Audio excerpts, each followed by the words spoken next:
केंद्र आपके समक्ष प्रस्तुत करने जा रहा है एक नवीन नाट्य प्रस्तुति विवेक अमृतत्व की ओर। ये नाटक केंद्रित है स्वामी विवेकानंद के निकट रहे उनके गुरु भाइयों, शिष्यों और प्रशंसकों पर। इन्हीं की आपसी बातचीत और अनुभवों के आधार और उनके द्वारा कथानक आगे बढ़ता है। इस नाटक में स्वामी विवेकानंद एक चरित्र के रूप में नहीं, बल्कि एक विचारधारा, स्वरूप, दृश्य के बिंबों में आते हैं। उन्होंने खुद भी कई बार कहा था, my name should not be made prominent, it is my ideas that I want to see realised. ये नाटक स्वामी जी के आदर्शों से पुनः साक्षात्कार करने की एक चेष्टा है कि कैसे उन्होंने अपने वैराग्य ले लेने की भावना को त्याग, अपना सर्वस्व देश की, विश्व शांति की, अपितु मानव जाति के उत्थान में लगा दिया। ये एक जीवंत उदाहरण है कि अपनी निहित शक्ति को जन कल्याण की ओर अग्रसर करना सबका कर्तव्य है। स्वामी जी की अमरनाथ यात्रा उनके लिए एक अंतर यात्रा थी। उन्होंने स्वयं अपने निकटवर्ती जनों को बताया कि उन्हें अमरनाथ गुफा में शिव के दर्शन हुए और उन्हें इच्छा मृत्यु का वरदान मिला। परंतु ये पूरा विश्व जानता है कि उन्होंने अल्प आयु में ही महानिर्वाण प्राप्त किया था। पर उस यात्रा से लौट जो भी किया वो पूरे विश्व को हजारों वर्षों तक प्रेरित करता रहेगा। Practical Vedanta appropriated by the Dream Project Ramakrishna Mission, in which monks and common people will join together to serve for the betterment of mankind. And this mission is still continuing and going further and further. साथियों, आज की यह प्रस्तुति हम श्री हुकुम सिंह राणा जी को समर्पित करने जा रहे हैं, जो कुछ महीने पूर्व हमसे विदा ले गए। राणा जी ने स्वर्गीय श्री मोहन उप्रेती के साथ मिलकर पर्वती कला केंद्र की स्थापना की और कई वर्षों तक उसके सचिव रहे, बाद में महासचिव रहे। केंद्र आज जिस मकाम पर है वो राणा जी सरी की हस्तियों की बदौलत ही है। हम उन्हें नमन करते हैं, श्रद्धांजलि अर्पित करते हैं। सुधीजनों, नाटक शुरू करने से पूर्व आपसे एक निवेदन, कृपया अपने अपने मोबाइल फोन स्विच ऑफ कर दें या साइलेंट मोड पर रख दें, ताकि नाटक बिना व्यवधान के शुरू किया जा सके। तो लीजिए, अब आपके समक्ष प्रस्तुत कर है पर्वती कला केंद्र की प्रस्तुति विवेक अमरत्व की ओर।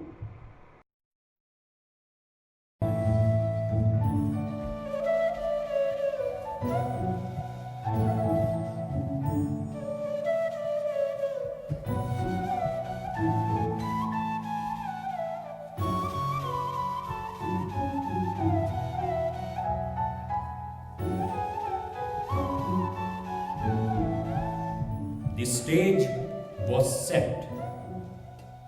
Hall of Columbus, Parliament of Religions, Chicago, September 11, 1893. Swami Vivekanand from India.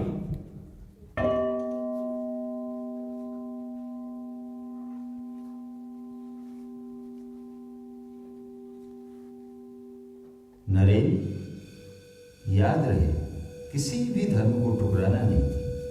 सब रास्ते अंततः भगवान को ही जाते हैं। जैसे एक महल में प्रवेश के लिए कई द्वार होते हैं, सब अपना द्वार चुनते हैं, कोई पीछे का द्वार लेता है। तुम वो ना लो, अपना द्वार चुनो, तुम अपनी राह बनाओ, सबका स्वागत करो, विश्व प्रेमी बनो नरेन। ये समस्त संसार तुम्हारा है और सब तुम्हारे अपने।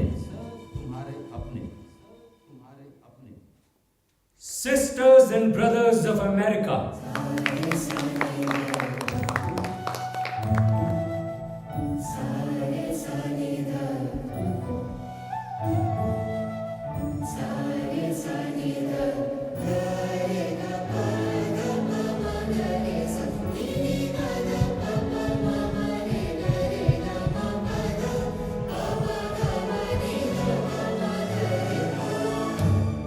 fills my heart with joy unspeakable to rise in response to the warm and cordial welcome which you have given us. I thank you in the name of the most ancient order of monks in the world. I thank you in the name of Mother of Religions, and I thank you in the name of the millions and millions of Hindu people of all classes and sects. I'm proud to belong to a religion which has taught the world both tolerance and universal acceptance. We believe not only in universal tolerance, but we accept all religions as true.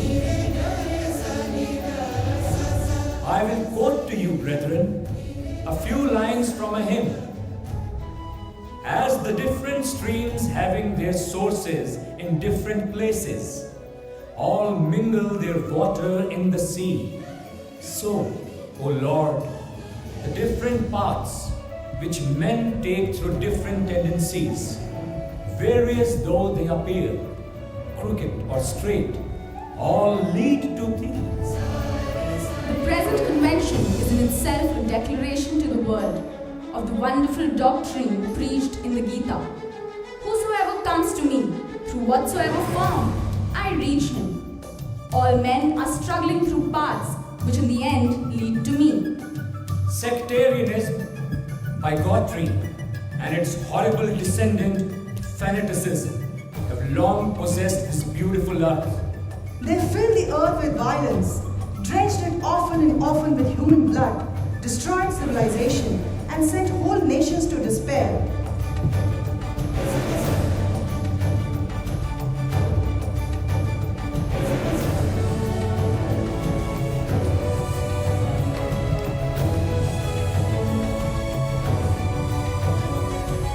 But their time is come.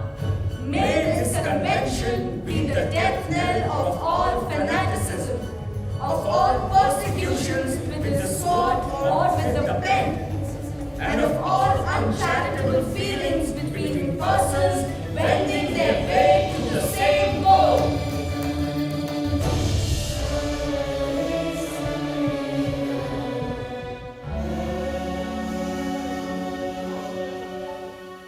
Sectarianism, bigotry, and its horrible descendant fanaticism have long possessed this beautiful earth. But their time is come, and may this convention be the death knell of all fanaticism, of all persecutions, with the sword or with the pen, and of all uncharitable feelings between persons wending their way to the same goal. Speech by Swami Vivekanand and transcribed by J.J. Goodwin. Bappa रे, ये कौन सदी की बात रही गुरु तुरानंद जी? 11 सितंबर 1893। 4-5 वर्ष बीत गए। इन वर्षों में हमारे स्वामी जी, आप कह रहे थे अमेरिका, विलायत, यूरोप, कहां नहीं गए, वहां वेदांत पढ़ाया। पर गुरु जी, आपको नहीं लगता कि उन्हें और कई देशों में जाना चाहिए था? और ये ज्ञान तो हमारे देश का पूरी दुनिया में फैलता, वो वापस क्यों लौट आए? उनका कहना है, मैं केवल कार्य की नींव डालकर आया हूं। मेरे बाद के प्रचारक उसी मार्ग पर चलकर भविष्य में बहुत बड़ा काम कर सकेंगे। और फिर विवेक ने तो कभी ये नहीं सोचा कि वो किस देश में है। उनके लिए सारी दुनिया ही कर्म भूमि और भारत उसकी धुरी।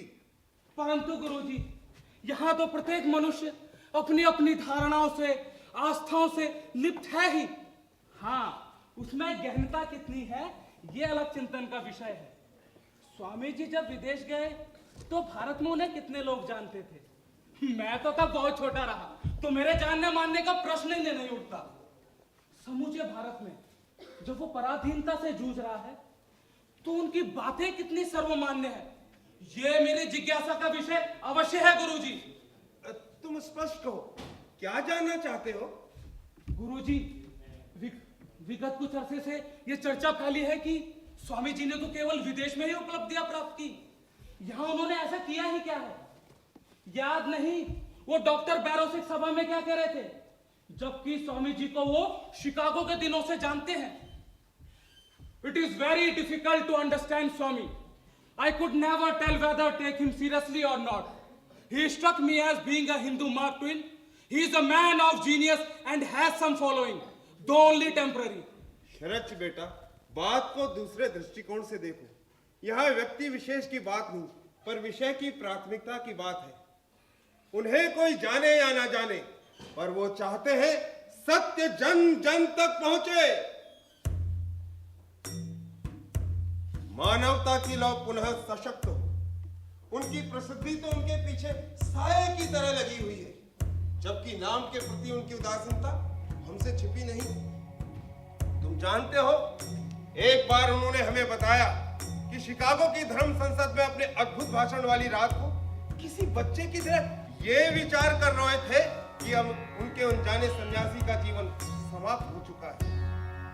विवेक तो खुद को निमित्त ही मानते हैं कि वो अपने गुरु परमहंस जी के संदेश जन जन तक पहुंचाए, बल्कि हमारे गुरु परमहंस जी ने भी अपने को अंतश्चेतना जागृत करने का मात्र एक संदेश वाहक ही माना था। विवेक तो अपनी ओजस्वी वाणी से, अपनी ऊर्जावान प्रतिभा से जनमानस को जागृत, सबल, कर्मठ बनाने की अभिलाषा रखते हैं। वरना बताओ, कितने धर्मशास्त्री सभाओं में वक्तव्य देने की इच्छा को त्याग कर सकते हैं और कलकत्ता के निकटवर्ती ग्रामों में फैली महामारी की रोकथाम के लिए तत्पर हो सकते हैं। आइए भगिनी, आइए, आप शिविर से ही आए हैं। गुरु भाई, व्यथा, पीड़ा और हताशा का ऐसा तांडव भी हो सकता है। इस त्रासदी में ही साक्षात्कार हुआ। इस महामारी ने कितने ही घर वीरान कर दिए। मानव की पीड़ा का तो जैसे उपहास उड़ाया है विधि ने। इस कठिनाई ने तो मानो अश्रु जल ही सोख लिया हो, और व्यथा कहीं भीतर व्याप्त हो गई हो। आइए भगनी, आप अपने को स्वच्छ कर लें। अरे, क्या आपको संक्रमण का भय नहीं? इस महामारी में भी आप उन स्थानों पर गई जहां आप पर भी इसका प्रकोप हो सकता था। भय? भय कैसा? सेवा में पूर्ण समर्पण नहीं, प्रेम नहीं, तो वो सेवा कैसी? जानते हो, प्रेम का सबसे अनमोल उपहार यही है कि वो जिसे छूता है उसे पावन कर देता है। आपकी बात सुन सहसा मुझे वो दिन याद आ गया जब गुरु परमहंस जी बहुत बीमार हुए थे। बीमारी ने उनकी काया को एकदम जीर्ण कर दिया था। उनके देहावसान से पूर्व विवेक उनसे मिलने आए थे।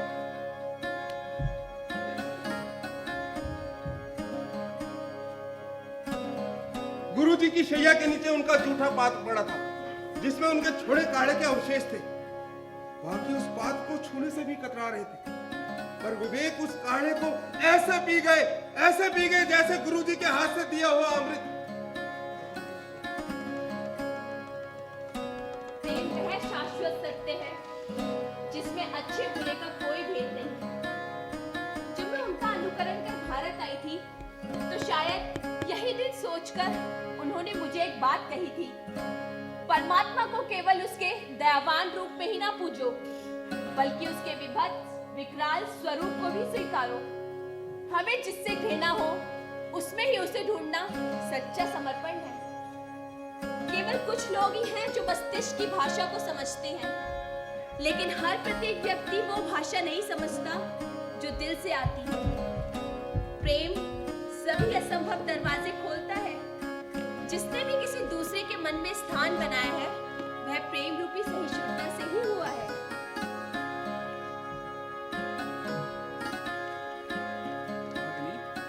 स्वामी जी कैसे हैं? पूर्णतः समर्पित। उन्हें सीमांत प्रदेश के ग्रामों में गए हुए लगातार 5 दिन हो गए। मुझे तो उनके स्वास्थ्य की चिंता हो चली है। केवल वही है जो एक दिन के लिए भी बीच में मठ में नहीं आए। एक विचित्र सी आभा उनके मुख पर छाई हुई है। भगिनी, क्या आपको नहीं लगता ऐसी कोई और ही बात है जो उन्हें इस तरह परिश्रम करने के लिए प्रेरित कर रही है? लगातार उनका स्वास्थ्य भी बिगड़ता जा रहा है।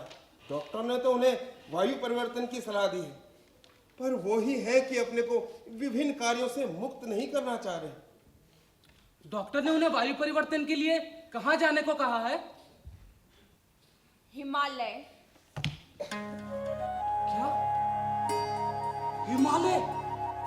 बप्पा रे, हिमालय, हिमालय।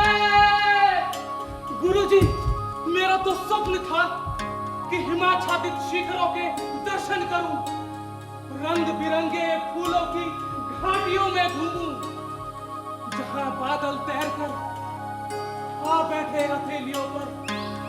मूर्ख, हमें वहां भ्रमण पर नहीं, स्वामी जी के साथ जाना है। इसलिए स्वामी जी का जब तक आदेश न आ जाए, शांत रहो और अपने अध्ययन की ओर ध्यान लगाओ।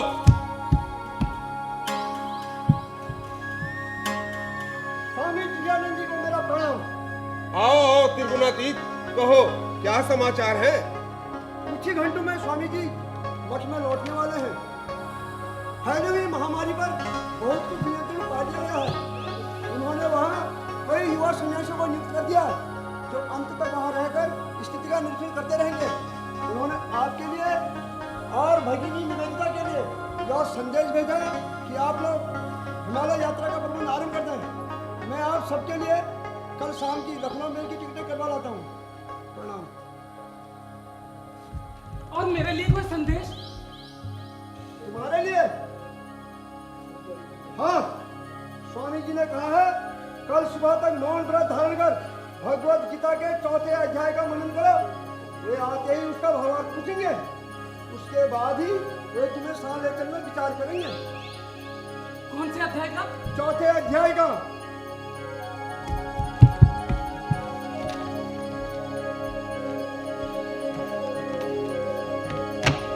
बप्पा रे, स्वामी जी का आदेश भी बड़ा ही विचित्र है। अरे ऐसी दुर्गम यात्रा पे जाने से पहले कोई तैयारी करेगा या एकांत में बैठकर गीता वाचेगा?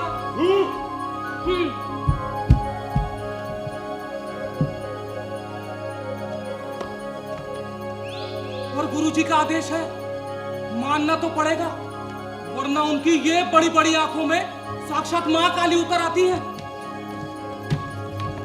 गुरुजी में भागता हूं तैयारी करने। अरे नहीं नहीं, अध्ययन करने।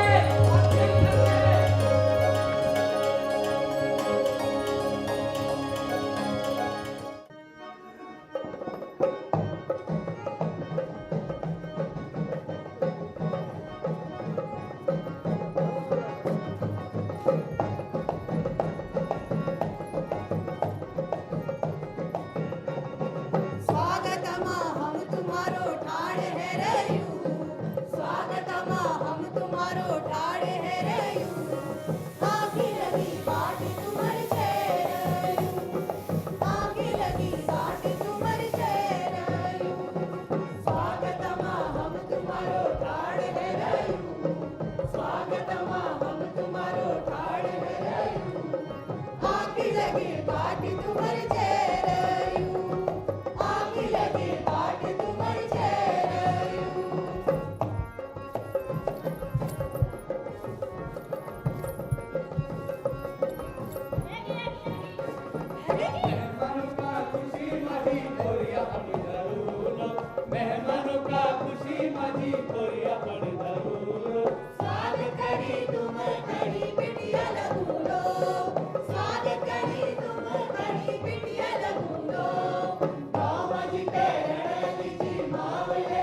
स्वरूपानंद जी, स्वामी जी जब से यहाँ आए हैं तब से ये प्रतिदिन हो रहा है। यहाँ के निवासियों का उत्साह तो ज्वार बाटा के समान बढ़ता ही जा रहा है। हाँ, जिस दिन स्वामी जी पधारे तो उनके स्वागत में लोधिया से खजांची मोहल्ले तक पुष्प वर्षा की गई थी। ऐसा लग रहा था कि मानो विजय प्राप्त कर एक वीर योद्धा अपने घर लौट आया। हाँ, ये तो सत्य है कि विवेक का एक विशेष लगाव रहा है इस देवभूमि से।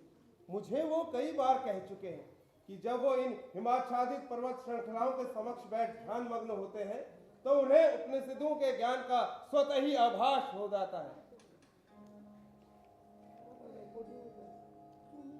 He has neither disease nor decay nor death, for verily he has obtained a body full of the fire of yoga.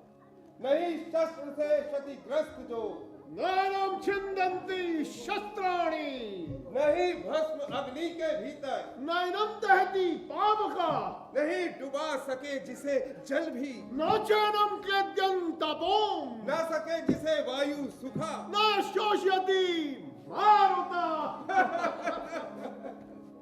अति उत्तम कैप्टन सेवियर, आपका वेदाध्ययन तो प्रबल होता जा रहा है। सच में आप सबके यहाँ आने से मानो प्रदेश में नई ऊर्जा सी आ गई है। क्यों ना हो देवी जी, जहाँ हम जाते हैं सूर्य देव भी वही चले आते हैं। क्योंकि सूर्य पूर्व से उगता है और हम वही के रहने वाले हैं। श्रीमती सेवियर, आप हमारे मठ के नए रंग रूट से तो मिल ही चुके होंगे। शरच, ये है लाला बद्री शाह। ये भवन जहां हम ठहरे हैं इन्हीं का है। सब मठ का है स्वामी जी, लेकिन आप लोगों ने अल्मोड़ा बाजार के मध्य रुकने का निश्चय कर उचित ही किया, क्योंकि यहाँ के निवासी स्वामी जी की वाणी सुनने के लिए अरसे से प्रतीक्षा में थे। भगनी, आपका और बाकी गुरु बहनों के ठहरने का प्रबंध ओकली हाउस में ठीक है ना? जी, हमारी तो इच्छा थी आप सब हमारे मायावती एस्टेट में ठहरते, परंतु जैसा स्वामी जी का आदेश। कोई बात नहीं देवी जी, अगर गुरु जी का आदेश रहा मैं तो हर निवास स्थान पर रुकना चाहूंगा। इससे मुझे यहाँ के रमणीक स्थलों के दर्शन भी होते रहेंगे। अब तुम्हें कौन आदेश दे सकता है? तुम ठहरे उन्मुक्त पंछी, करो भ्रमण। पर स्वामी जी ने तुम्हें जो आदेश दिया है वो याद रहे। क्या आदेश दिया है स्वामी ने इन्हें? शरज, अब तुम ही बताओ। स्वरूपानंद जी, स्वामी जी जब विलायत से कलकत्ता लौटे थे तो मेरी उनसे प्रथम भेंट बाग बाजार के प्रियनाथ जी के घर पर हुई थी। बहुत भीड़ लग जाने के कारण वार्तालाप का सुविधा न देखकर वो मुझे एक छोटे से कमरे में ले गए और मुझे लक्ष्य करके शंकराचार्य कृत विवेक चूड़ामणि ग्रंथ पढ़ने का आदेश दे दिया। कितना उत्तम सहयोग है गुरुजी। मुझे लगता है कि शंकराचार्य जी ने अधिकांश समय हिमालय पर ही बिताया था और उन्होंने अनेक सिद्धियां प्राप्त करी। वैसे ही विचरण करने की चेष्टा मैं भी रखता हूं गुरुजी। स्वरूपानंद, आपसे अनुरोध है आप शिष्य के साथ हो लीजिए और संध्या होते होते इन्हें लिवा लाइएगा। ठीक है गुरुजी। अच्छा गुरुजी, आदेश दे। और हाँ, संध्या काल ठंड पड़ जाती है, कृपया अपनी दुशाला ओढ़ लीजिएगा। ये विनोदपूर्ण सहजता देखकर कोई भी अनुमान लगा सकता है कि मठ के युवा ब्रह्मचारियों को मातृतुल्य स्नेह पर्याप्त मिल रहा है। हाँ, विवेक की भी यही इच्छा है कि इन बालकों को वैसा ही मार्गदर्शन मिलता रहे जैसे गुरु परमहंस जी ने हमें दिया। इस समय भी स्वामी शारदानंद के सानिध्य में मठ सक्रिय है। क्या युवा ही तो हमारे देश का भविष्य है? तुरिया जी, उस दिन स्वामी जी के अभिवादन समारोह का वक्तव्य मन में कई प्रश्न छोड़ गया।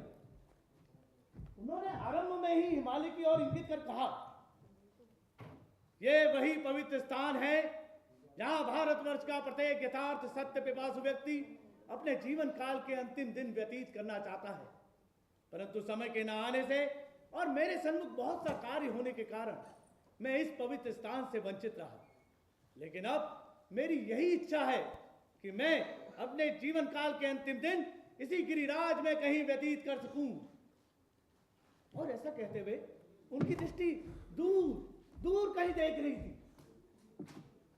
मानो वो अभिवादन समारोह, वो जनसमूह, उनके असल की इच्छाएं, उन सबसे वो ऊपर उठ गए। पर स्वामी तो अभी युवा है, उनकी आयु भी अधिक नहीं। फिर इस अवस्था में त्याग वैराग्य की बातें करना मन को विचलित करता है। और उन्होंने आगे ये भी तो कहा था, मेरा मन उस अनंत भाव की ओर खिंच गया है जिसकी शिक्षा हमें गिरिराज हिमालय से सदैव मिलती रही है,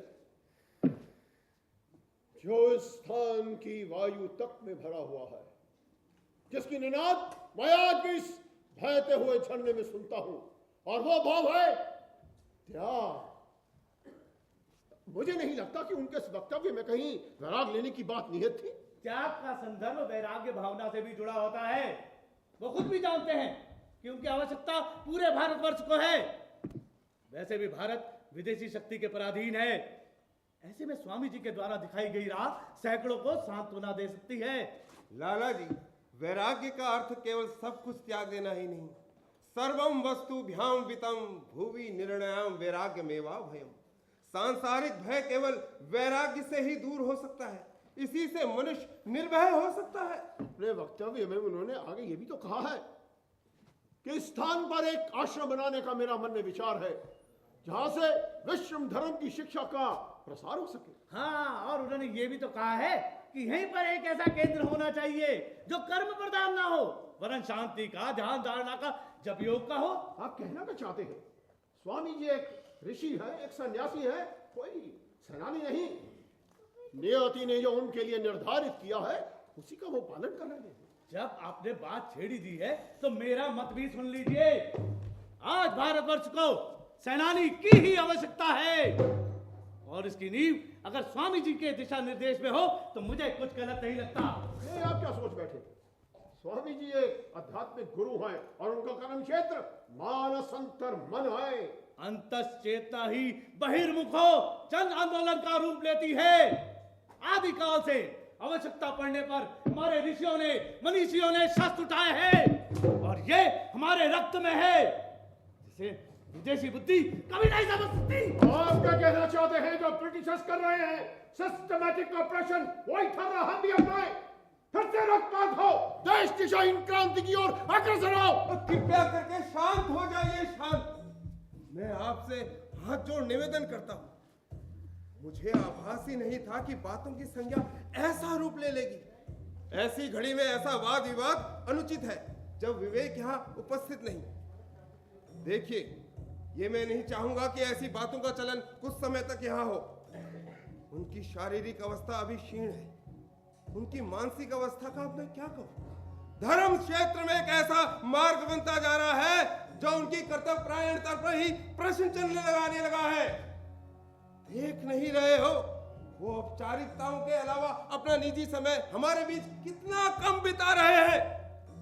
स्वामी जी, हमें क्षमा कीजिएगा। देश की बदलती परिस्थितियां हम सब पर हावी हो रही हैं। मनुष्य को दिशाहीन होने में समय लगता ही कितना है, फिर बात चाहे देश की पराधीनता की हो या आत्मा की। प्रकाश की सबको आवश्यकता है, a guiding light to take the flock home, as we are like sheep that needs a shepherd.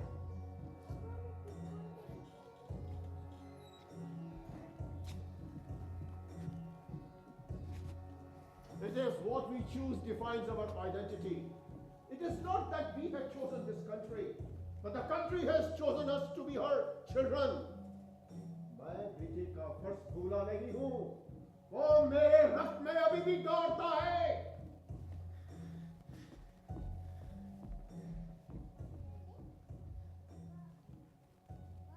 संध्या हो चलिए। भगिनी, मुझे आज्ञा दें कि मैं विवेक के आने से पूर्व भवन की व्यवस्था देख लूं। लाला जी नमस्कार, आपसे कल भेंट होगी। स्वामी जी, क्षमा चाहूंगा, एक दुखद समाचार लिए उपस्थित हुआ हूं। क्या बात है स्वरूप, शीघ्र कहो।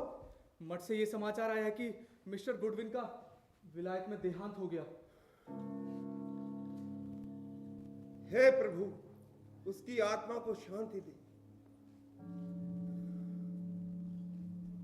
क्या विवेक तक ये बात पहुंची? हाँ, ये बात सुन बहुत देर तक आंखें बंद किए बैठे रहे और फिर बोले, मेरा दाहिना हाथ चला गया और फिर मुझे गुडविन की मां के नाम एक शोक पत्र लिखने को कहा उसके मुझ पर किए आभार का ऋण मैं कभी नहीं चुका सकता। और जो ये सोचते हैं कि मेरे कहे हुए शब्द या मेरे विचार उन तक पहुंचे, उनके जीवन में सार्थकता ला सके, तो वो याद रखे कि वो गुडविन ही था जिसके सार्थक प्रयासों के कारण ये लिखे जा सके और अंकित हुए। उसमें मैंने अपना सच्चा मित्र खोया है। ऐसे बहुत ही कम होते हैं जो जीते हैं केवल दूसरों के लिए। अभी विवेक कहाँ है? शायद कसार देवी की दिशा की ओर गए हैं। मैंने नंदलाल को उनके पीछे जाने को कह दिया है।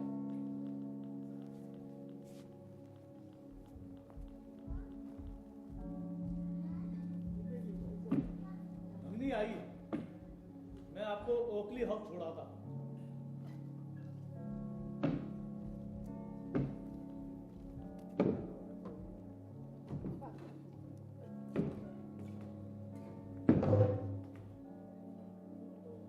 भगनी, मुझे क्षमा कीजिएगा। आज मैंने जो संकीर्णता दिखाई उसके लिए मैं लज्जित हूं। पराधीन देश की कल्पना कर करके मैं कुंठित सा हो गया हूं। मैं वो सत्य भी नहीं देख सका कौन सहृदय है कौन मित्र।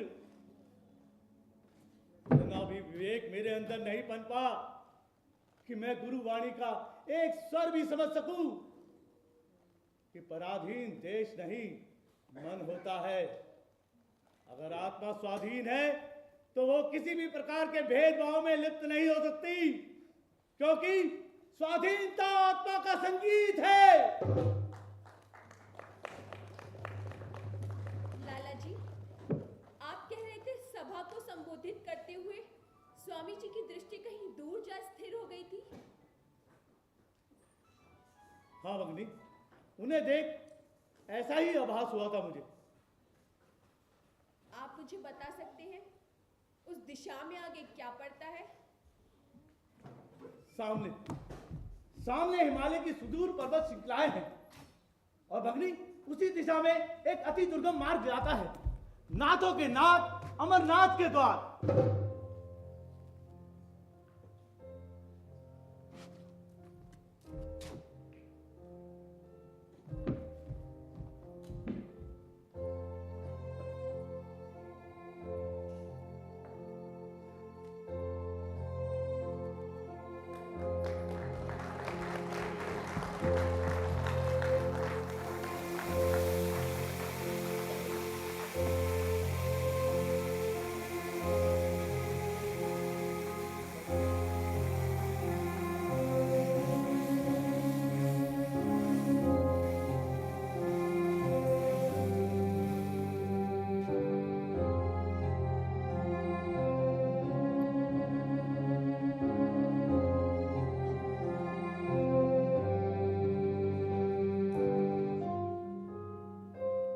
Speed forth, O soul, upon thy star-strewn path.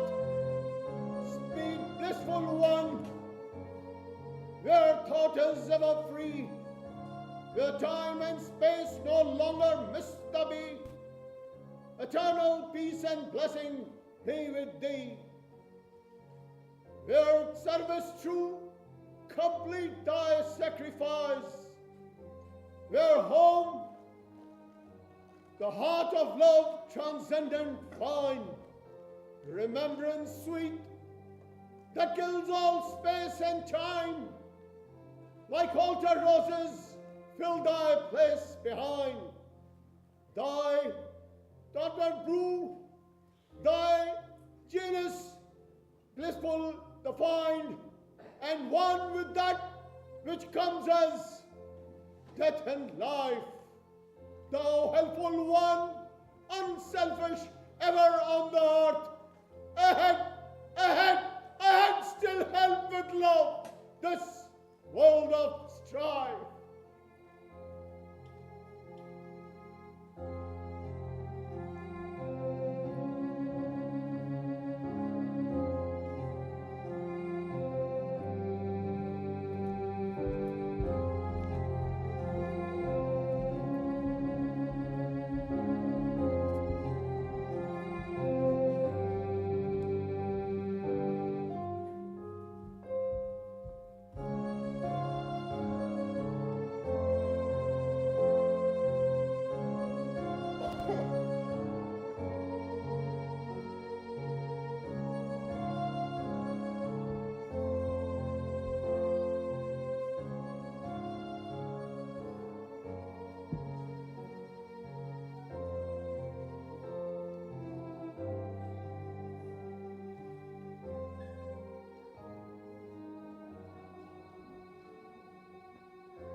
अतीत को भूल पथ नया बनाना है, बीते कल की स्मृतियों पर नव संसार रचाना है। कितने ही बार स्वामी जी ने पुनर्जन्म के बारे में बताया, मिथकों, किस्सों, कहानियों में सुना था इसके बारे में, पर यथार्थ में कितना संभव है इसका अनुभव अब कुछ कुछ हो रहा है। A gift of England to India. Yes, a gift of England to India. यही कहकर मेरा परिचय करवाया था मेरे आगमन पर। I will stand by you unto death, whether you work for India or not, whether you give up Vedanta or remain in it. But I am convinced you have great future in the work for India, because you are Nivedita, the dedicated one.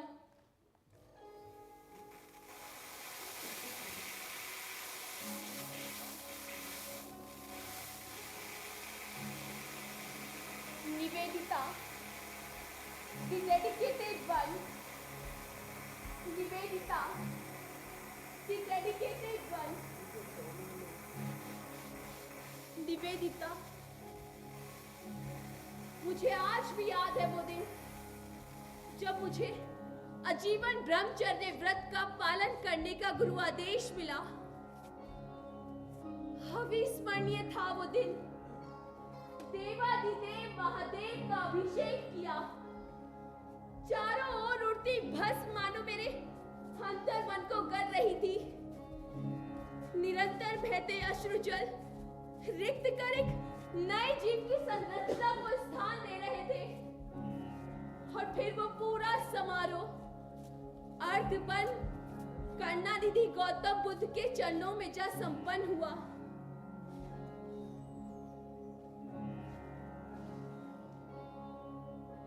एक देव है विध्वंसक अर्धनारीश्वर,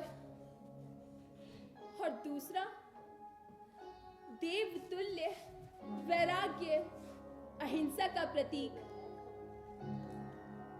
कैसा अलौकिक समावेश था उस दिन।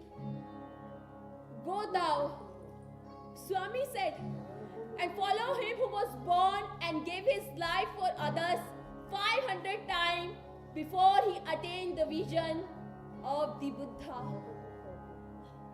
ये मेरे अंतर का पुनर्जन्म नहीं तो फिर और क्या है।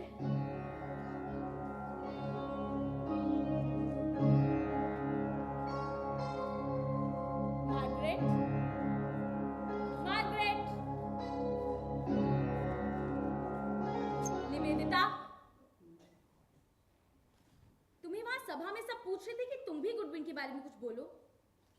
तुम वहां से चली क्यों आई? मेरी मंशा कुछ लिखने की हुई तो मैं लौट आई। कुछ दिनों से देख रही हूँ तुम बहुत चुप रहने लगी हो।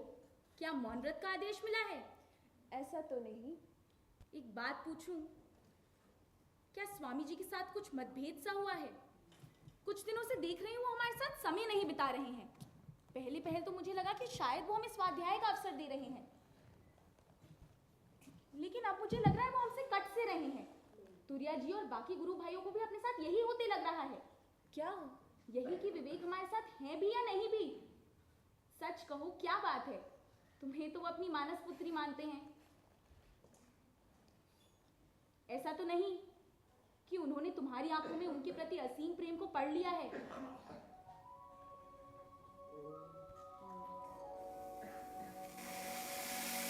मार्गरेट, सच कहूं तो मैंने इस विषय पर उनसे बात की थी। ऐसा नहीं कि उन्हें ज्ञात नहीं। याद है जब वो कुछ दिन पहले हमसे मिलने आए थे, एक छोटे बच्चे के समान भोलापन उनके चेहरे पर था और उन्होंने कहा था, "You were right. There must be a change. I am going away to the forest to be alone. And when I come back, I shall bring peace." और फिर वो जाने लगी तो उनकी दृष्टि चांद पर पड़ी, अपनी रजत पूर्णता बिखेरता। और फिर याद है उन्होंने ये भी तो कहा था, "See, the Mohammedans think much of the new moon. Let us also, with the new moon, begin a new life."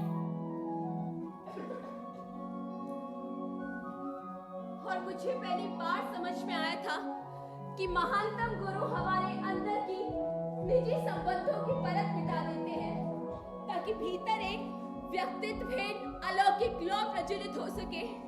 Nivedita, तुम्हारे मन की ठाप आना दुर्गम होता जा रहा है। सच, कभी लगता है तुम किसी निजी व्याकुलता से जूझ रही हो, तो कभी लगता है कोई सैद्धांतिक मतभेद सा चल रहा है गुरु के साथ। देखो, अगर कोई चिंता का विषय है तो उनसे सीधे प्रश्न क्यों नहीं करती? निवेदिता, निवेदिता, निवेदिता!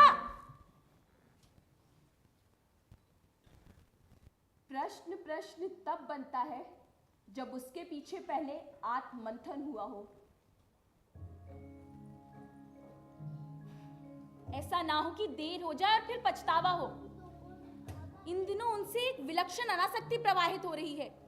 इसमें कोई आश्चर्य ना होगा कि कब वो एक प्रगाढ़ एकांतवास की ओर चले जाए और हमें पता ही ना चले। तुम्हारा उनके प्रति प्रबल अनुराग तो उनकी इस अनासक्ति का कारण नहीं।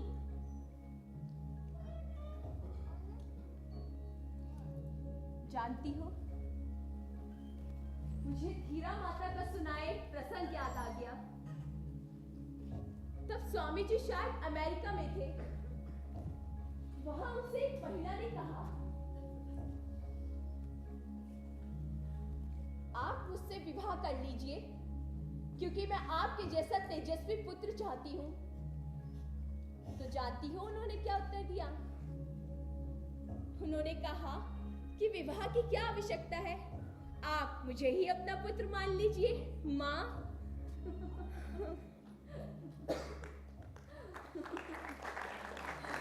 प्रेम कहो, अनुराग या फिर ममता, उन्हें रिश्तों में बांधना व्यर्थ है।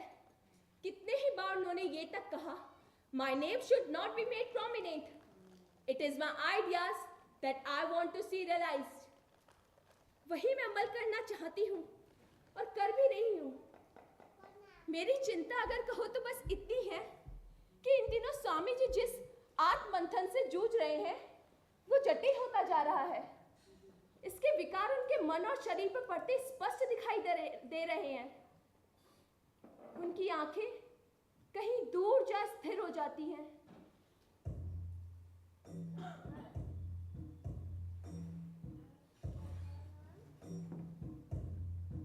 ऐसा लगता है मानो किसी अंधगैवर में रखे दीप के समान टिपटिपा रही हो। न जाने कब उनसे जुड़ी क्षणभंगुरता उस गहवर में समा जाए। ऐसा मत कहो निवेदिता। क्यों नहीं? तुम ही तो मेरे मन की था पाना चाहती थी। तो सुनो, भाई कैसा? हाँ, मुझे विश्वास हो चला है कि स्वामी जी उनसे जुड़ी असंख्य अपेक्षाओं, लोगों की अनगिनत आशाओं के भार को अपने भीतर समा लेना चाहते हैं, जबकि उनके अंदर अखंड वैराग्य की ज्वाला इस हिमालय की तरह अविरल दहक रही है। हाँ, मुझे अब समझ में आ रहा है कि कितनी वेदना होती होगी अपने अंतस को इन दो टुकड़ों में होते देख। वो जूझ रहे हैं आत्मत्याग और कर्तव्य परायणता के बीच। ये ठीक नहीं। हमें गुरु भाइयों से बात करनी चाहिए। स्वामी जी उन्हें बहुत मानते हैं। ऐसा मत करना जोसेफिन, परिणाम अच्छा ना होगा। ये आत्ममंथन उनके लिए आवश्यक है। और उनका स्वास्थ्य कितने क्षीण विदीन होते जा रहे हैं वो। जब काया ही नहीं रहेगी तो आत्मयोग कैसा? ये विवाद का समय नहीं। हमें अपनी निजी चेष्टाओं से ऊपर उठना ही होगा। अनावश्यक आसक्ति एक शाश्वत आत्मा के उत्थान को खंडित कर सकती है। It is an awakening he has to have again, like a larvae who struggles to hatch. With each effort, blood rushes within, and it grows, and behold, a butterfly evolves with a myriad wings. भगिनी को मेरा प्रणाम।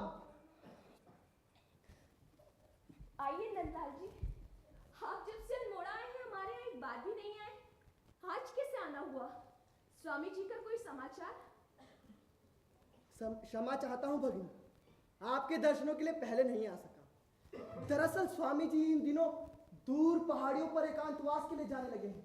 उनके आदेश के विरुद्ध मैं भी चुपचाप उनके पीछे पीछे जाता रहा। उनका स्वास्थ्य कुछ ठीक नहीं हो रहा। जानती है, पिछले 2 दिनों से स्वामी जाग रहे हैं।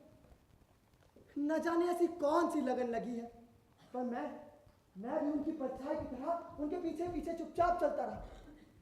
जब वो रुकते मैं भी रुक जाता, जब वो चलते तो मैं भी चलता, और कभी वो ध्यान लगाने बैठते तो मैंने भी वही किया। लेकिन अभी जब वो लौटने लगे तो अचानक उनकी दृष्टि मुझ पर आ पड़ी। थकान से लाल हुई उनकी आंखें और गहरी हो गई, और मुझे इतनी जोर से डांटा कि पहाड़ी के दूसरी ओर यात्रा से लौटते हुए गडरियों ने उनकी आवाज सुन ली। फिर क्या था, स्वामी जी को देखते ही वो सब शिव शंभू कहते हुए उनके पीछे हो लिए। उनका डेरा लगा हुआ है बद्रीशाह के भवन पर। बहुत ही रोचक किस्से सुना रहे हैं वो सब। वही सुनने के लिए स्वामी जी ने आपको भी बुलाया है। अच्छा ही है, हमारी भी बहुत इच्छा हो रही थी उनके दर्शनों की।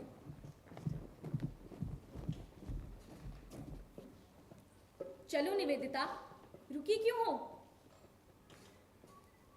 नंदलाल जी, हम चलते हैं। हाँ जी चलिए। नंदलाल जी, वो गडरिये कहाँ की यात्रा कर लौट रहे थे? अमरनाथ की।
कहते हैं एक गडेरिया हुआ था, बूटा मलिक। पर्वत की ऊंची ऊंची श्रृंखलाओं पर मवेशी को चराने के लिए लेके जाता था। एक दिन उसे वहां एक साधु बाबा मिले, तेजस्वी जटाधारी। बूटा मलिक ने अपने हिस्से की रोटी साधु बाबा को दे दी, और साधु बाबा ने खुश होकर उसे कोयले से भरा हुआ एक बोरा। बूटा ने यह सोच कर रख लिया कि बाबा का आशीर्वाद है, और जब वो घर पहुंचा उसने बोरा खोला तो उसमें कोयला नहीं था। सोना, सोना, सोने के सिक्के ही सिक्के। वो बहुत खुश हुआ, वापस भागा उस गुफा की ओर जहां उसे वो साधु बाबा मिले। साधु बाबा? नहीं, साधु बाबा तो नहीं मिले, बर्फानी बाबा मिले। ये बड़े बर्फ का शिवलिंग है। वापस आकर उसने गांव के सब लोगों को बताया। फिर क्या था, तब से वो एक पावन स्थल बन गया, और तभी से हर साल लोग वहां पहुंचते हैं कि उन्हें भी बाबा मिले और उनकी मन की मुरादों का बोरा भर दे। एक और सुनो, हमारे बाप दादा बताते हैं कि कश्मीर की घाटी हजारों साल पहले एक बहुत बड़े झील के अंदर थी, तो कश्यप ऋषि ने उसके जगह जगह नहरें खोद दी। कौन सा ऋषि? कश्यप ऋषि। नदियां निकल के आई उससे, एकदम स्वर्ग सी बन गई वो घाटी। फिर एक दिन भृगु ऋषि वहां पहुंचे और घाटी में प्रवेश किया तो देखा ये बड़े बर्फ के साक्षात पशुपतिनाथ दर्शन दे रहे हैं। पर भाई, अमरनाथ की महिमा कैसे बनी ये बात ना समझ में आई। अरे दाजू, भोलेनाथ का न आदि है न अंत, अजन्मा ठहरे हो। कहते हैं वेदों से पहले भी वो रहे हैं।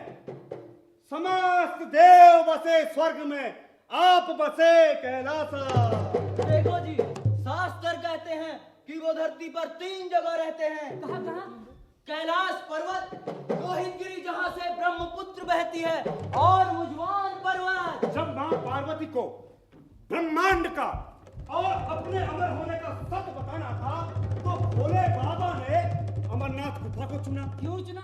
अब क्यों चुना, ये तो वही जाने। करोड़ों साल पहले जब माँ पार्वती ने बाबा से पूछा, नाथ बताइए आपके गले में पड़े ये मुंडवाला कब और क्यों पहने, इसकी कथा सुनाइए। तो बाबा बोले, देवी, जब जब तुम्हारा जन्म हुआ, मैंने हर बार माला में एक मुंड पिरो लिया। तब माँ बोली, नाथ बताइए, मेरी काया कई बार नष्ट हुई, जगत जननी होते हुए भी मैंने कई बार जन्म लिया। हर बार मेरी काया नष्ट हुई, पर आप अमर हैं, अजर हैं। कृपया कर मुझे भी समर्था का रहस्य बताइए। यहाँ एक गुप्त कथा है। नाथ, मेरा अमर हक कथा। है। नाथ बताइए, आपको बताना होगा। बताना होगा। अब बाबा हजारों वर्षों तक वो कथा सुनाने को टालते रहे और देवी हट करती रही। उनके हट ने योग बन फिर तपस्या का रूप धर लिया और बाबा तो भोले ठहरे, मान गए और उन्होंने इस गुफा को चुना। अब क्यों चुना, ये तो वही जाने। राजू, इस कारण कि कोई ऐसी जगह हो जो हो एकदम शांत, कोई जीवित प्राणी उस कथा को सुन न सके, नहीं तो जो सुनता अमर हो जाता। वैसे भी दुनिया ऐसे प्राणियों से भरी पड़ी है जो सत्ता को त्यागते ही नहीं। कथा सुन ली तो आम जनता का क्या होगा। अब बाबा इतने भोले भी नहीं, उन्होंने कथा सुनाने से पहले बहुत बड़ी भूमिका बांधी। रास्ते में नंदी बैल को पहलगांव में रुकने का आदेश दिया। चंदनबाड़ी में अपनी जटाओं से निकालकर अर्धचंद्र पर्वत पर टांग दिया। शेषनाग झील के पास अपने सर्पों को भी उतार दिया। कितना कष्ट हुआ होगा जब अपने विष भरे नीलकंठ से अपने सबसे प्रिय विषधर को उतारते हुए। महापुरा पर्वत के पास गणेश जी को विश्राम करने का आदेश दिया। पंचतरणी के समीप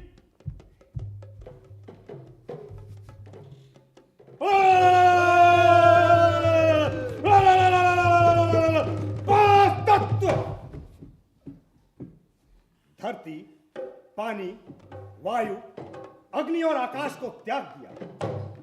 इन्हीं 5 तत्वों से तो मनुष्य बनता है।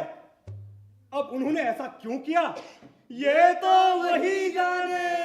राजू, ये प्रतीक है इस बात का कि भौतिक जगत को त्याग कर ही एकम सत्य का ज्ञान मिलता है। ये सब त्याग करने के बाद बाबा ने और माँ ने दैवी तांडव किया।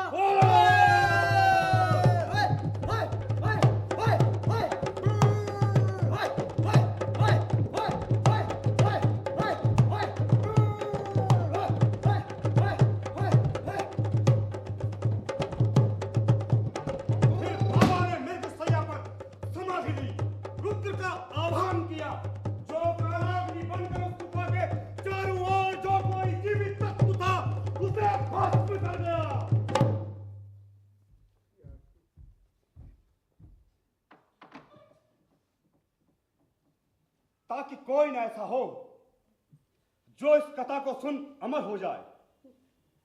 फिर बाबा की कथा शुरू हुई।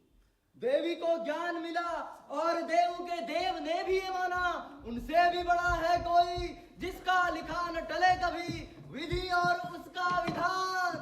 बाबा जिस मृग शैया पर बैठे थे उसके नीचे एक अंडा बचा रह गया। उस अंडे से कथा सुन फूट निकला एक कबूतर का जोड़ा।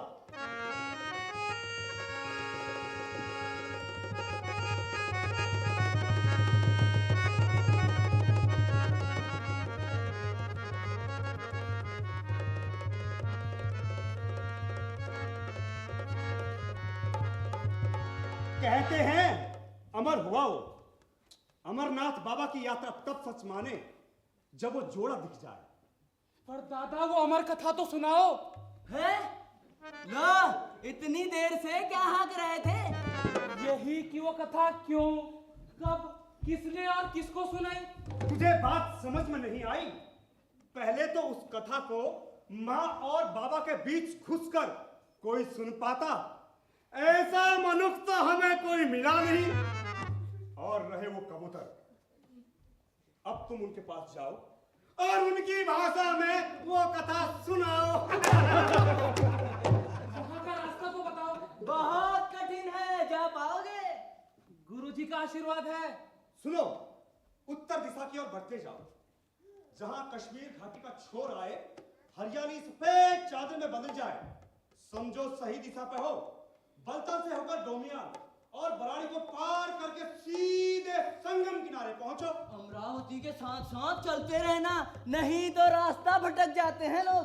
वही ले जाता है बाबा अमरनाथ की ओर। अरे सोच क्या रहे हो, डर गए क्या?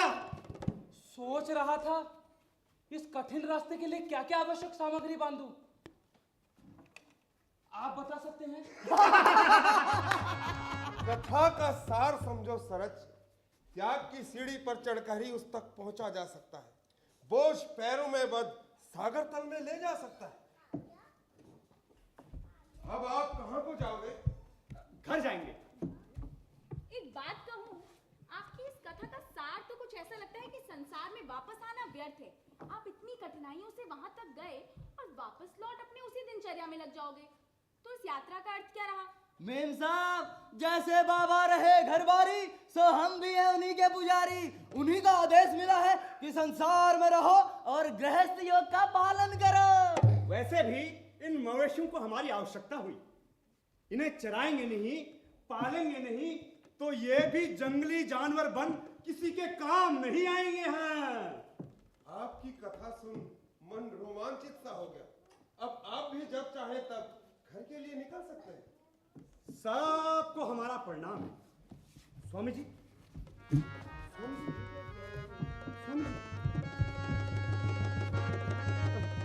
स्वामी जी से कहिएगा कि हम लोग चले गए।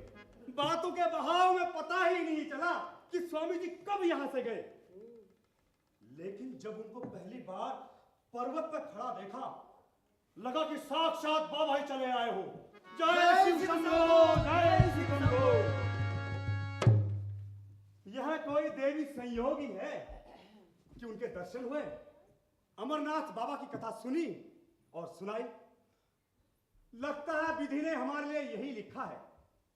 अब क्यों लिखा है ये तो वही जाने।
प्रवेश ना कर सके जहां, धन लो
सार स्पिरिचुअलिटी, मेडिटेशन, सैक्रिफाइस, वर्शिप, पर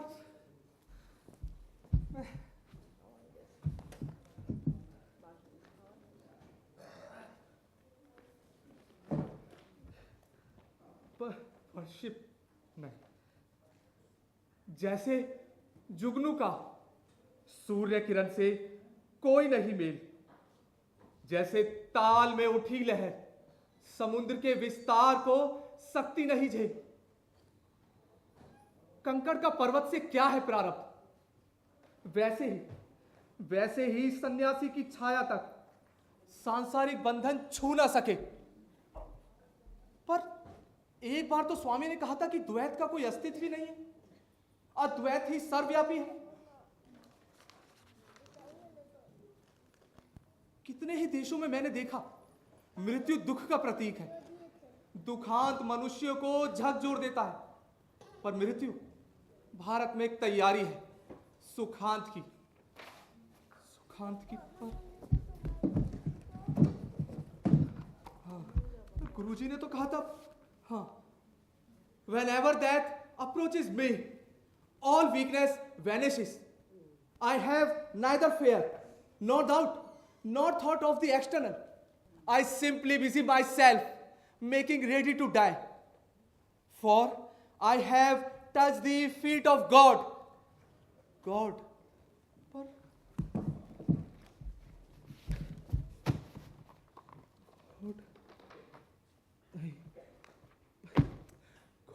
Good morning, Saravanan. क्या हुआ? ऐसे क्यों बैठे हो? बाकी सब तो कश्मीर की सुंदरता का आनंद लेने निकले हैं। आप क्या कर रहे हैं?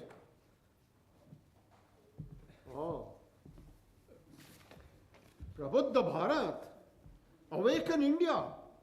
मुझे खुशी है कि स्वामी जी ने हमारे मायावती स्टेट को अद्वितीय आश्रम बना दिया। अब आपकी पत्रिका वहीं से छपेगी।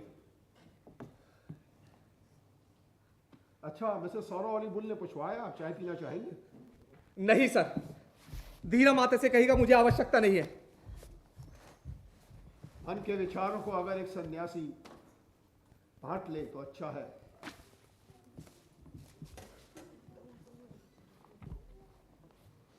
तो अपने विचारों को हमसे बांट लिया कीजिए। आपके विचार हमारे लिए ज्ञानवर्धक होते हैं।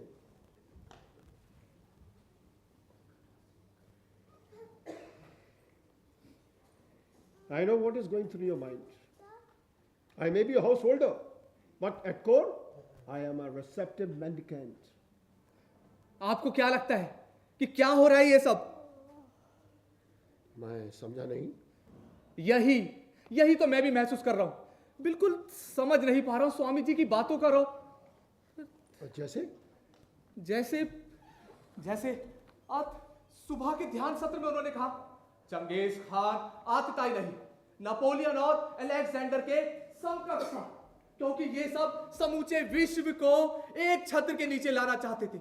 उनका उद्देश्य था human unity through political conquest. जैसे कृष्ण, बुद्ध, यीशु ने प्रेम को, धर्म को आधार बनाया इस एकता का। और फिर आगे कहने लगे शायद ये कोई एक शाश्वत आत्मा है जो बार बार इन सब का रूप धरकर आती रही है। ठीक ही तो कहा उन्होंने। आत्मा हो या विचार, उनको एक ही माना, चाहे वो अलग अलग रूपों में विद्यमान हुई हो। पर अलग अलग रूप धरना ही तो द्वैतवाद है। Reincarnation, when soul manifests itself again and again. Yes, manifests itself again and again, but for one single purpose, unity of mankind. और मृत्यु, उसके विषय में क्यों बार बार बात कर रहे हैं, और वो भी किस कारण से? क्या आपको भय है मृत्यु के विषय में बात करने? भय कितनी बार ही स्वामी जी ने कहा है, the greatest sin is fear. Greatest sin is fear. भय, मुझे भय नहीं, मुझे चिंता है। उनके हर वक्तव्य में, हर भाषण, संभाषण में, हर वार्तालाप में एक बार तो मृत्यु का संदर्भ आता ही है। और किसी विषय को ऐसी प्राथमिकता उन्होंने पहले कभी नहीं दी। और बेलूर मठ में आप तो जानते हैं गुरुजी कितने विभिन्न विषयों पर कक्षाएं होती हैं, उपनिषद, विज्ञान, इतिहास। स्वामी जी स्वयं हमारे साथ ध्यान और साधना पर घंटों व्यतीत करते थे। भक्ति, संगीत और आत्मज्ञान के कितने ही सत्र चलते हैं वहां। और यहां हर विषय का एक ही सार, मृत्यु मृत्यु मृत्यु मृत्यु। But it is right to think of a body. आप कहना क्या चाहते हैं? नहीं, ऐसे ही उनकी कही ये बात याद आ गई। I do remember once he said, weakness not allowed, be of the body or the mind, as this weakness will succeed in defiling the soul. मृत्यु का विचार एक ऐसा आईना है जो मनुष्य को उसकी आत्मा को दर्शाता है। Did not he said one day, only by worshipping the terrible can the terrible itself be overcome and immortality gained.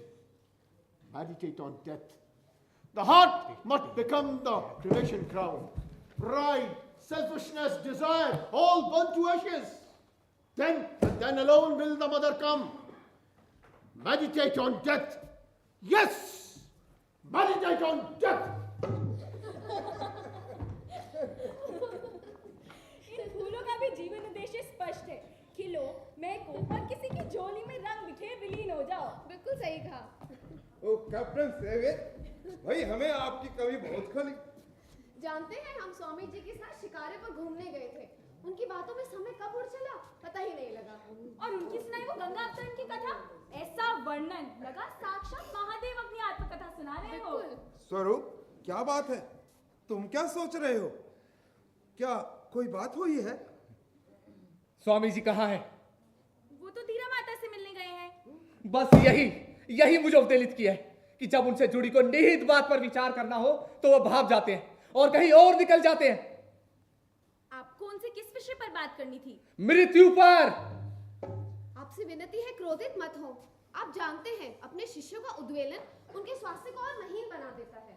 और उनके शिष्यों का स्वास्थ्य क्या उन्हें नहीं दिखता? हमारी चिंता, हमारी बढ़ती हुई निराशा, एक पराधीन भूमि पर युवाओं का दिशा भ्रमित हो जाने का भय, ये प्रबुद्ध भारत, द अवेकेन्ड इंडिया। क्या लिखूं? क्या छात्रिका का, इस पीढ़ी का, इस सदी का युग पुरुष मृत्यु अभिलाषी होता जा रहा है। मृत्यु अभिलाषी। बस अब और नहीं। उनसे जुड़ी अपेक्षाओं को तो जैसे अंत नहीं। वो साधक है, उनकी साधना का छोर हम नहीं पा सकते। मृत्यु की अभिलाषा ना कहो, मृत्यु द्वारा उस अंतिम सत्य से साक्षात्कार करना कहो। गुरु भाई, मैं स्वरूपानंद जी की चिंता समझ रही हूँ। मेरे मन को भी यही बात ग्रसित किए है। स्वामी जी की ये नूतन साधना हमारी अशांति का कारण बन रही है। We need him as we have not yet reached that state of spiritual strength. But we can't have him as stepping stone to our personal salvation. Neither can he when so many lives are in his charge. मैं आप सबसे पूछता हूँ, आप सबको भय किस बात का है? क्या उन्होंने हमारे लिए वो मार्ग सार्थक नहीं कर दिया जिस पर चलकर हम सशक्त हो सकते हैं, अपना मार्ग स्वयं निर्धारित कर सकते हैं? किया है गुरुजी, किया है, पर वो मार्ग और सशक्त हो, इसके लिए तो पथ प्रदर्शक का होना आवश्यक है ना कि समय त्याग की, वैराग्य की, समाधि की और मृत्यु की राह पर अग्रसर हो जाना। ओ प्रभु, स्वरूप, ये तुम कह रहे हो? जिसे विवेक ने यह कहकर दीक्षा दी, ये बालक मेरे उपदेशों का उचित अनुकरण है, युवा शक्ति का प्रतीक, इस देश का भविष्य, और अंदर से इतना कुंठित भयभीत। अगर सही अर्थ में मृत्यु है तो यही है, एक निर्भीक शाश्वत अंतरात्मा की मृत्यु।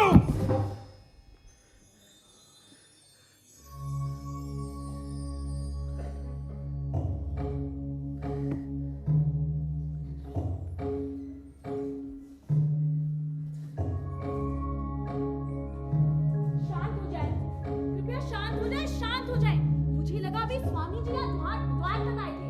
मैं वहां उन्हें देखने गई तो उन्हें जाते हुए देखा। लगता है उन्होंने हमारी बातें सुनी है। तुरानंद जी, आप उनसे बात करने जाएंगे?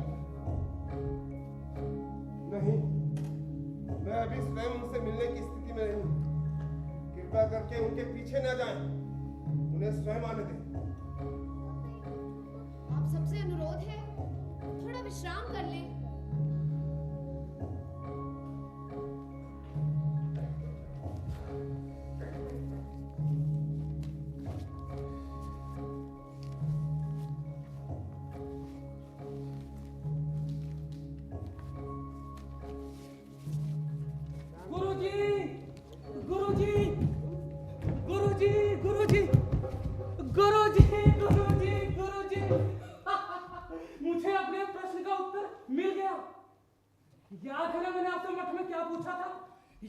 स्वामी जी की इस देश के लिए सार्थकता क्या है? जानते हैं, धीरा माता ने मठ को सुदृढ़ करने के लिए आर्थिक सहायता देने का आश्वासन दिया है। पहले मुझे लगा कि भवन तो निर्मित हो जाएगा, परंतु वहां पर वही आध्यात्मिक दिनचर्या चलती रहेगी। परंतु स्वामी जी ने मठ के उज्जवल भविष्य का ऐसा दृश्य दिखलाया, मेरा उनका शिष्य होना सार्थक हो गया। उन्होंने कहा, यह मठ केंद्र बिंदु होगा विश्व प्रेम, शांति और सामंजस्य का। इस मठ से समस्त मानव जाति के उत्थान की प्रेम गंगा बहेगी। गुरु परमहंस जी की प्रेरणाओं का यह उद्घोष स्थल बनेगा। यह मठ एक महाविद्यालय होगा, जहां पर आध्यात्मिक और आभ्यासिक ज्ञान का एकाकार होगा। Ram Krishna mission, in which monks and common people would jointly undertake propagation of practical Vedanta. अन्नदान, विद्यादान, ज्ञानदान, यह त्रिमूर्ति बन हजारों वर्षों तक नव मानव को निर्मित करेगी। यह भावना बेलूर से निकल पूरे भारतवर्ष में बहेगी, चप्पे चप्पे तक पहुंचेगी। ओम तत्सत, ओम तत्सत, ओम तत्सत।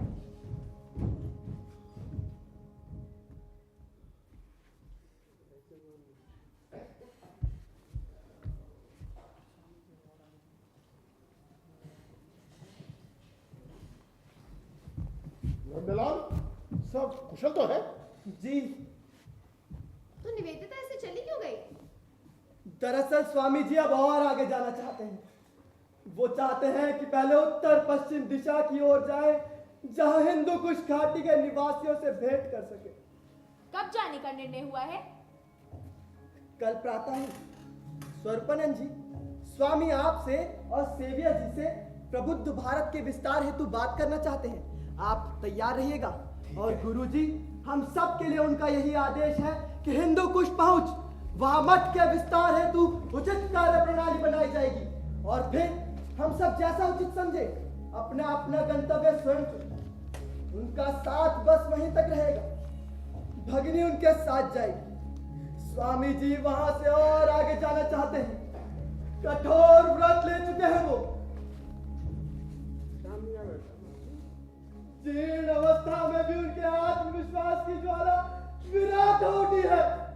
न जाने कौन सी अज्ञात शक्ति उन्हें उस ओर खींच रही है।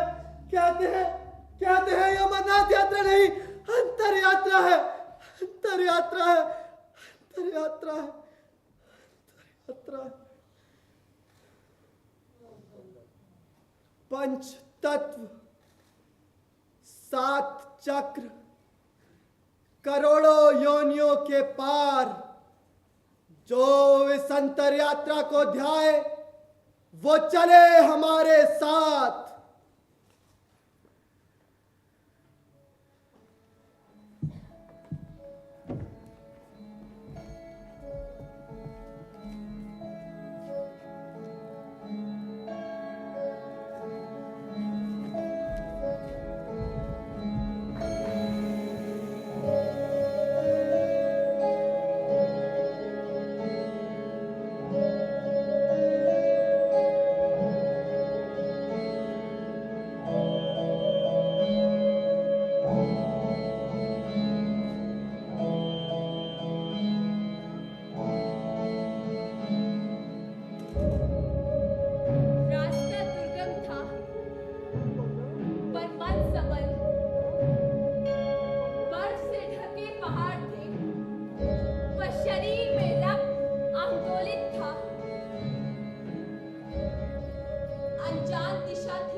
स्वामी जी ने मुझे साथ चलने को कहा, लगा कि पिता का वरद हस्त मस्तक पे रखा है और अब जीवन की ओर जाने का आशीर्वाद दे रहा है। एक ऐसा जीवन जहां आत्म प्राप्ति से बढ़कर आत्मविश्वास का संवर्धन हो, मेरे होने का अस्तित्व सार्थक होगा। जिन हजारों लाखों जनों की सेवा में मैं अपना जीवन अर्पित करना चाहती थी, वो भावना भी इस यात्रा में साथ चलते दर्शनार्थियों के प्रति भावावेग से उमड़ रही थी। स्वामी जी,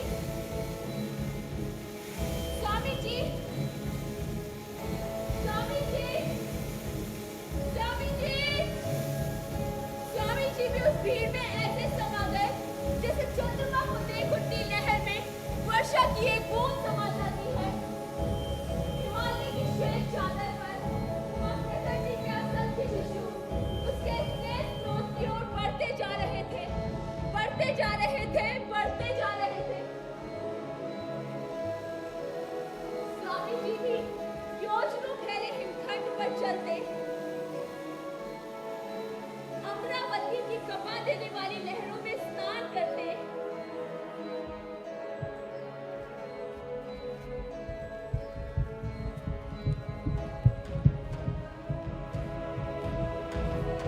और जीर्ण शीर्ण होते हुए भी ऊपर की ओर ऐसे बढ़ते जाते जैसे मानो कोई अज्ञात चुंबकीय शक्ति उनके अंदर के लौह तत्व को अपनी ओर खींच रही हो।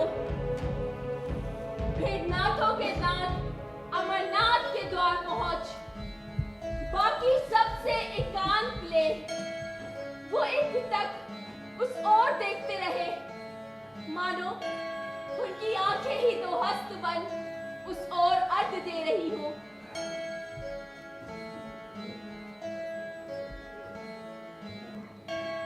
फिर अपने शरीर को मरगट धुनी से निकली भस्म से रज अद्वैतानाथ अमरनाथ के वक्ष में मानो समा गए हो।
सूर्य चंद्र वचन तुम्हारे, अविरल पवन तुम्हारी तार, प्राकृत हैं आलाप तुम्हारे।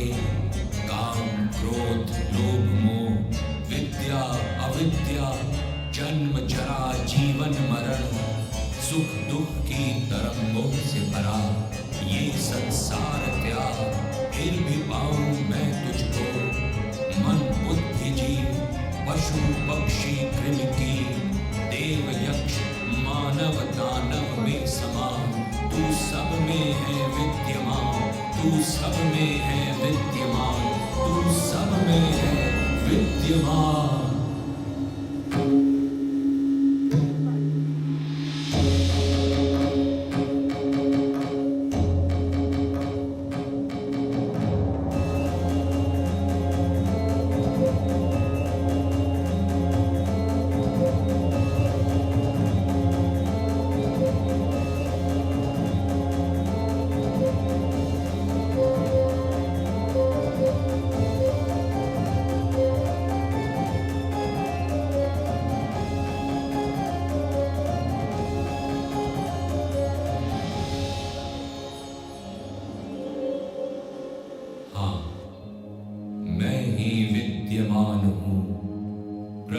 से पहले प्रलय के बाद करता अनंत ब्रह्मांड ग्रास, पार करता तर्क की सीमा, न रहे जब कोई भेद, सूर्य चंद्र तारा ग्रह और न कोई वेद।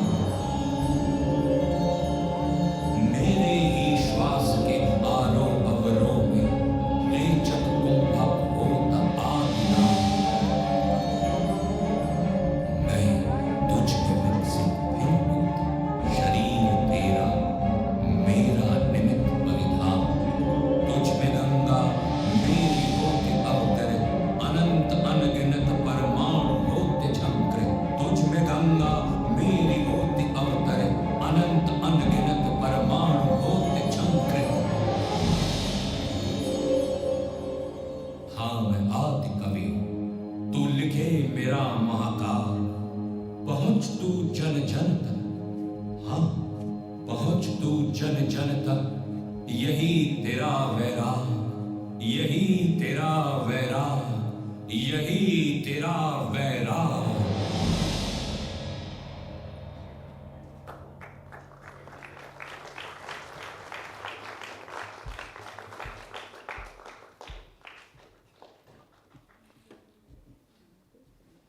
मैंने जो जन्म लिया, न जाने कितनी यातनाएं सही, बड़ी बड़ी त्रुटियां रही, पर सबसे मैं खुश हूं। निर्वाण के शांति समुद्र में डूबकर भी यही सोचता हूं कि देह त्याग कर ही मुक्ति हो या देह रहते हुए भी। ऐसा सोचने वाला वो पुराना विवेक जा चुका है, हमेशा हमेशा के लिए जा चुका है। अब वो नहीं लौटेगा। शिक्षक, गुरु, नेता, आचार्य स्वामी विवेकानंद जा चुका है तो बस वही परमात्मा का वही शाश्वत शिष्य अपने इस संसार में पुनः आता, कर्तव्य का पालन करता और फिर देखता उसको पाने फिर वही छोड़ और बढ़ जाता अमरत्व की ओर, अमरत्व की ओर, अमरत्व की उठो, जागो और तब तक न रुको जब तक लक्ष्य प्राप्त न हो जाए।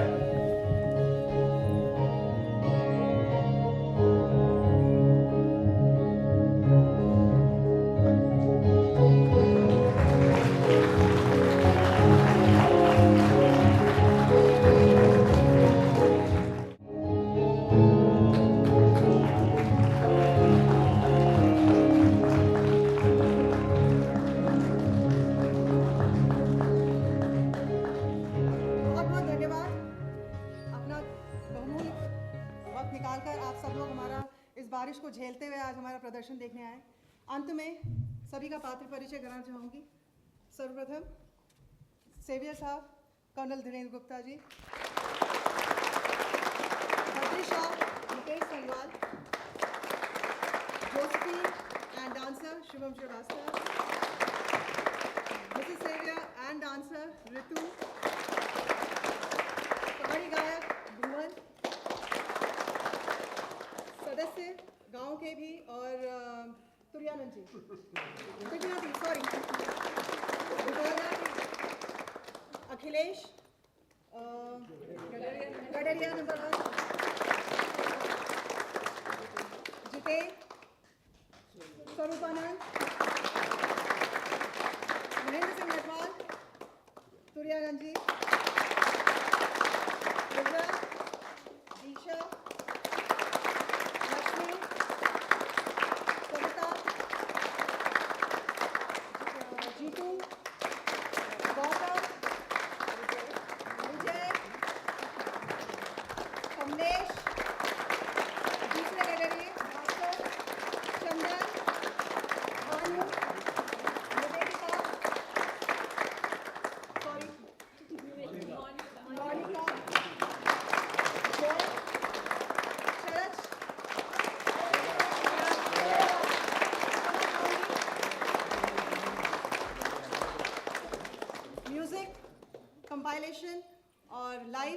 मनीष प्लीज आइए, हारमोनियम पे भी यही है मनीष कुमार जी। कॉम्पोजिशन सुरेश कुमार जी, ढोलक पे राइस गोविंद एंड नीता।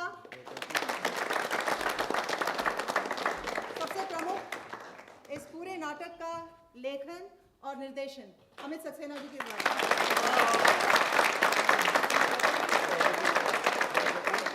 इसके साथ साथ जो हमारा बैक स्टेज जिन्होंने सब पूरा संभाला, सर्वप्रथम हमारी पूरी प्रॉपर्टी, हमारे सेट गोपाल पांडे जी प्लीज।